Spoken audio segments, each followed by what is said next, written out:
A story to my future children. Once upon a time, there was a world full of life and warmth. The people in this little world lived in peace and harmony. Every morning, the adults went to work and the children went to school. When the day was over and the families gathered around the dinner table, they ate the most delicious food that you could imagine. The adults spoke loudly to each other and their voices echoed through the neighborhood. Once the children finished clearing their plates, they would always sprint as fast as they could to their friends to see what adventures they could embark on before the sun sets. The laughter filled the yards of this little world as children began playing. In the little world lived two children, Reem and Yusuf, two siblings. They lived in a small home that barely fits a sofa and a bed. Yusuf and Reem shared the sofa and took turns cuddling their best friend, Teddy, at night. Their parents slept close together in the bed to keep warm. But the little home felt neither cold or cramped because it was filled with joy and love. Every evening, their father would turn the sofa around so he can hide behind it. He would then light the candles in the home, casting shadows that emerged from the darkness. And he began with his storytelling. With his hands, he made figure after figure appear on the white wall behind him, creating a mini performance for the audience consisting of Reem, Yusuf, and their mother. It didn't take long before all four of them were immersed in the world of their imagination. One day, Reem and Yusuf are on their way to school. Little did they know that this day would change their lives forever. "Come on, we're gonna be late," shouts Reem, who has already reached the grocery store where they buy breakfast every morning. "Yeah, but wait," sighs Yusuf, who was struggling with his shoelaces. Reem waits impatiently. When he finally gives up, he runs with flapping shoelaces, catching up to her. It looks risky.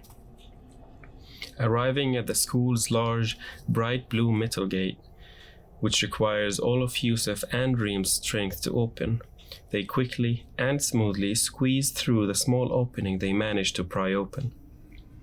They rush past the guard's booth and into the building.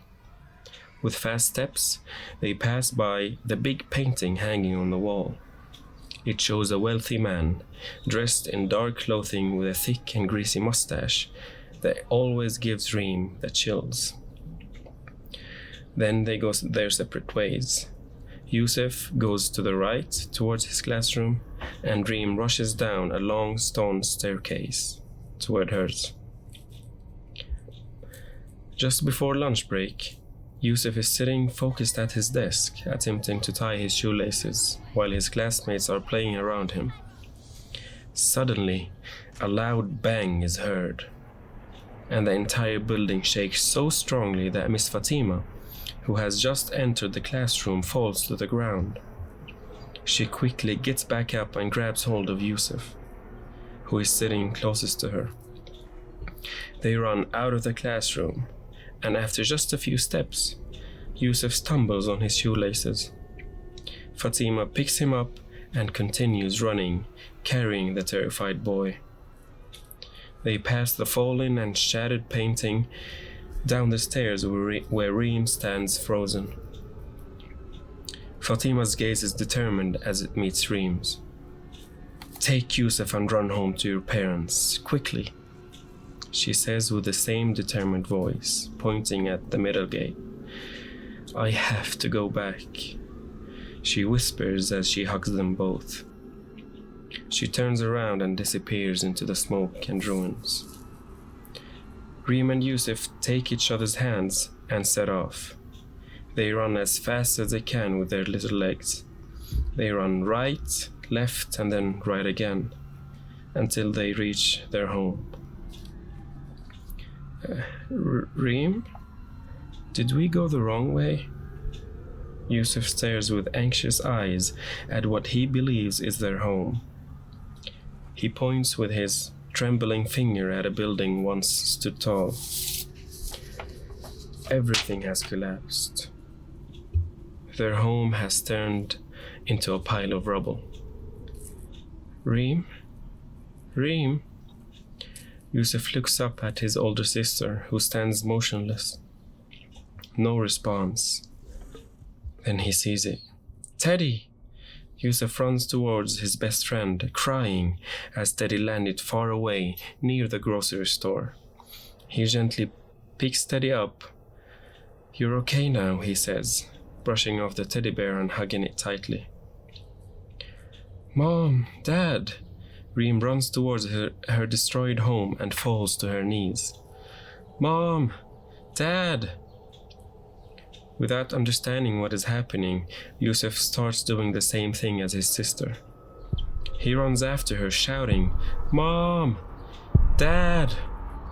Mom!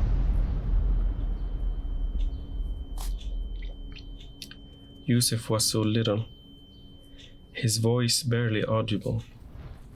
The only thing that could be heard was the symphonies of horror, the rumbling sounds echoing like thunder, melodies sounding from the Israeli army's orchestra and its deadly instruments. Reem turns around. She rushes to the spot where Yusuf just stood.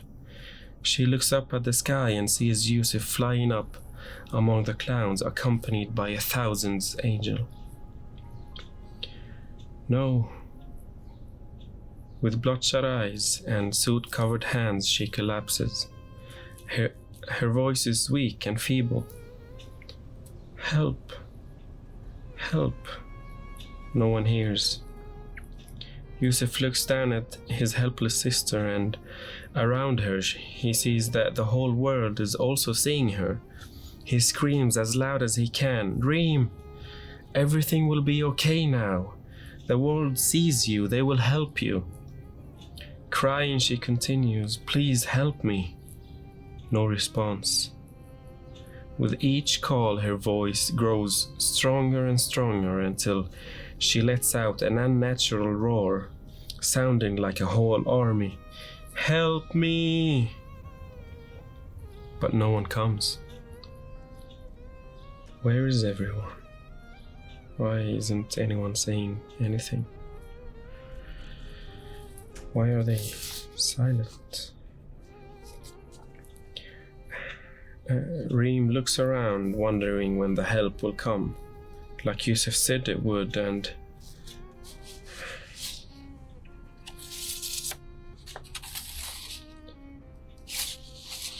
I know that my children would want me to continue telling this story, but I don't think I can. I don't think that I would want to. My children ask me if it's true.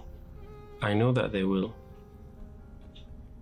How can I tell them that not only it's true and has happened, but is happening as the exact same moment that I'm telling this? I know that they will ask me how it ends, but I don't know how it ends. Because we determine how this story ends, whether we will be the world that only stands and watches as everything crumbles around that poor girl, or we could prove Yusuf right and reassure him that help is on the way and everything will be okay. The choice is ours, mine and yours.